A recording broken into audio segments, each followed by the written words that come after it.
السلام عليكم ورحمة الله وبركاته. كل سنة وحضراتكم طيبين وانتم بخير وبصحة وسعادة ان شاء الله. النهاردة اليوم 48 وال49 للسمان للقطيع البويات بتاعنا.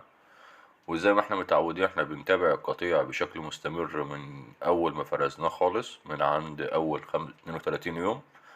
وطبعا النهاردة اليوم 48 واليوم 49. بسم الله ما شاء الله زي ما احنا شايفين كده. طبعا انتاج البيض احنا هنعرفكم ان شاء الله في الفيديو ده الاعداد. بسم الله ما شاء الله في كتير بيض. البيور برضو بدأ يشتغل معانا بس الانتاج بتاع البيور قليل عن الهجين بكتير. طبعا بسم الله ما شاء الله الهجين بيبيض بكمية محترمة، البيور لحد دلوقتي لسه.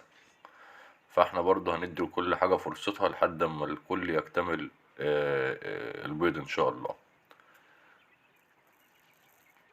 طبعا زي ما احنا متعودين احنا من اول ما بندخل بنتفرج على السمان بتاعنا وبنشوف النشاط والحيوية بتوعه وبنشوف لو في اي نوافق. طبعا الحمد لله احنا ما عندناش نوافق غير اللي احنا ذكرناها قبل كده. الامور لحد دلوقتي مستقرة خالص الحمد لله. وبرضو احنا شغالين على برنامج الاظلام زي ما احنا عرفناكم، احنا بنعرفكم اللي احنا بنعمله بالظبط علشان خاطر تبقى انت متابع معانا. وده كده شكل السمان بتاعنا. بسم الله ما شاء الله اللهم بارك. طبعا احنا لسه ما وزناش ولا هنوزن ولا هنفرز دلوقتي، مستنيين لحد ما الكل يكتمل البيض وبعد كده نبقى نفرزهم الفرزة الأخيرة إن شاء الله.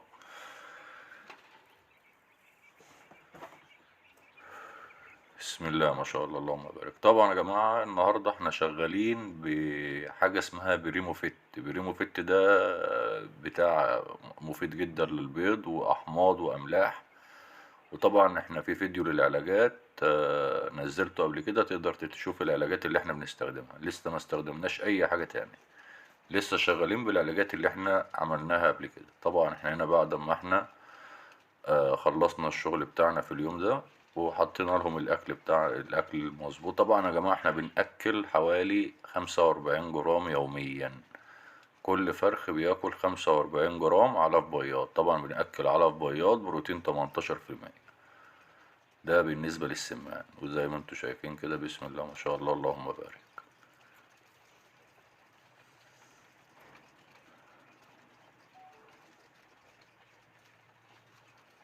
ده كده يعتبر احنا خلصنا اليوم بتاع 48. وده كده كان الشكل الأخير بتاعه. بسم الله ما شاء الله اللهم بارك.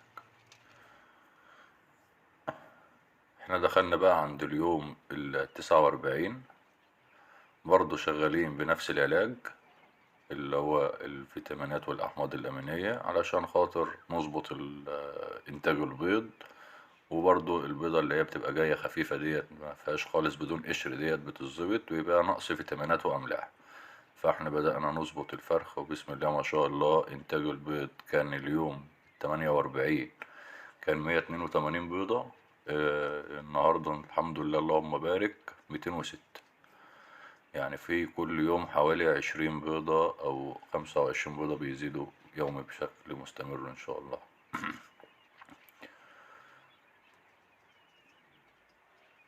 زي ما احنا شايفين كده احنا لسه داخلين عندهم في اليوم 49.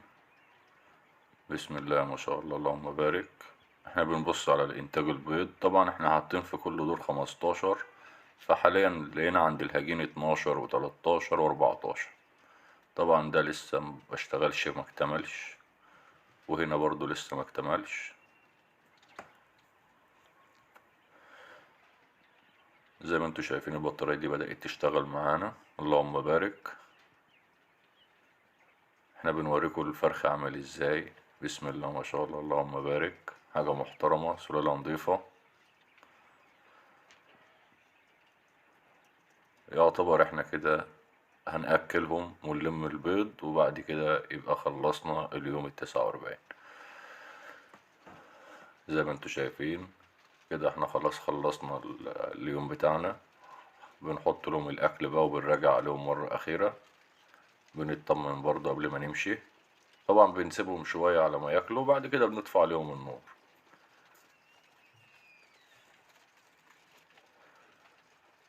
طبعا احنا لسه مخلصناش الفيديو. النهاردة ان شاء الله احنا هندخل اول ترول بيض في المكنة. طبعا احنا هندخل بيض تجربة كده، يعني هيبقى فيه بيض صغير وبيض كبير وبيض مش عارف ايه بقى. احنا هنحاول ناخد البيض المظبوط، بحيث ان احنا نجرب بس المكنة ونشوف الدنيا في المكنة ايه، لان برضو المكنة لسه فيها شوية شغل، واحنا هنشوف الكلام ده دلوقتي بإذن الله مع بعض.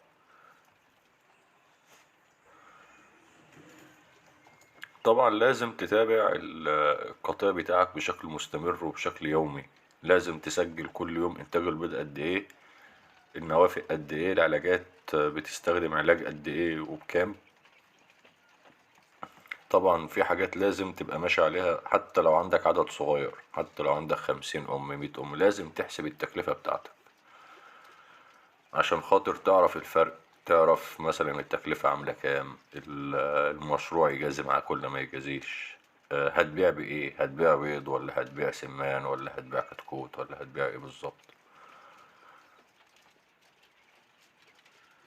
فطبعا احنا لسه الانتاج ما اشتغلش عندنا، بس حاليا التكلفة لازم تكون عالية. طالما في البداية فهي التكلفة عالية لحد بس ما تالت دفعة تخش المكنة ان شاء الله، وهتبدأ التكلفة تقل معانا اوتوماتيك. فاحنا هندخل شوية بيض تجربة كده مش اكتر، ونشوف النتيجة ان شاء الله في الايام اللي جاية.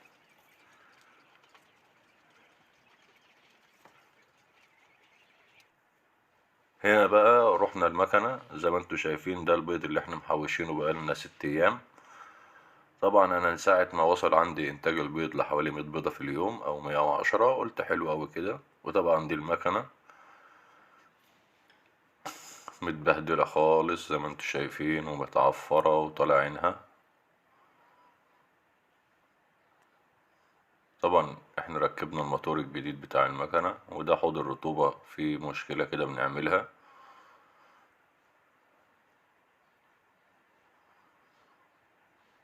وده كده منظر المكنة من جوه، طبعا متعفرة جامد.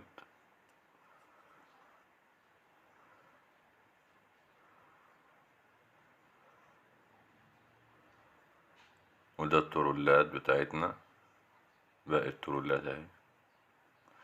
ده حوض الرطوبة. طبعا احنا فكيت بقى الكلام اللي كان موجود فيه الاول، وهنركب كله اسطوانات ان شاء الله.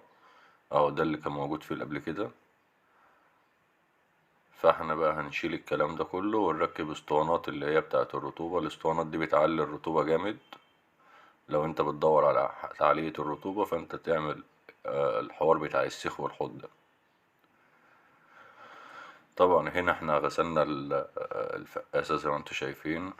طبعا احنا بنغسلها وبفورمالين، فورمالين عشان تتطهر ما يبقاش فيها اي حاجة. وبرضو احنا بنحط في حوض الرطوبة المية، في حوض المية بنحط فيه برضو فورمالين. زي ما انتوا شايفين رجعناها جديدة تاني، تقريبا بان النظافة باين ولا ايه. ودي البيبان، الحمد لله كل حاجة نضفناها. رجعنا المكنة شبه جديدة بفضل الله.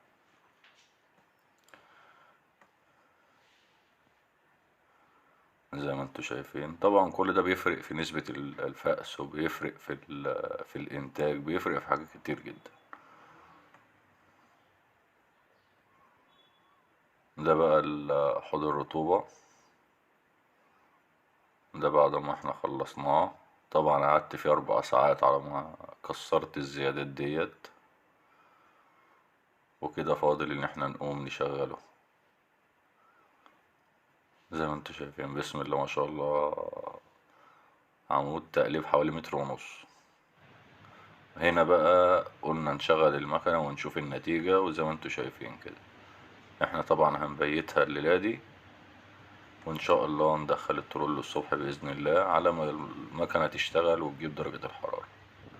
طبعا اطمنا هنا على التقليب بتاعنا، لان التقليب بيقلب اهو. الموتور شغال الحمد لله وكل حاجة تمام. فاضل ان احنا نظبط الحرارة والرطوبة وخلاص كده.